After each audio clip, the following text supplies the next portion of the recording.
Ito pala ang kasaysayan ni Ace Barbers. Si Ace Barbers ay isang politiko sa Pilipinas. Ipinanganak siya noong ika-31 ng Mayo taong 1969 sa Maynila, Pilipinas. Siya ang anak ng dating senador na si Robert Barbers.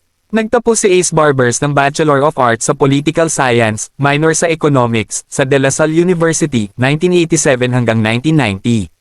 Nakakuha rin siya ng master's degree sa Public Administration and Governance sa University of the Philippines, 2000 hanggang 2003. Unang nagsilbi si Barbers bilang representante ng ikalawang distrito ng Surigao del Norte mula 1998 hanggang 2007. Noong 2007, nanalo siya bilang gobernador ng Surigao del Norte ngunit natalo siya sa kanyang muling pagtakbo noong 2010. Muling nagsilbi si Barbers bilang representante ng ikalawang distrito ng Surigao del Norte simula noong 2016. Siya ay kasalukuyang nagsisilbi bilang representante ng ikalawang distrito ng Surigao del Norte at nagsisilbi rin bilang chairperson ng House Committee on Dangerous Drugs. Noong 2016, may isinampa na ethics complaint laban kay Barbers dahil sa kanyang disorderly behavior, kaugnay ng isang konfrontasyon sa pagitan niya at ni Prospero Pichay Jr.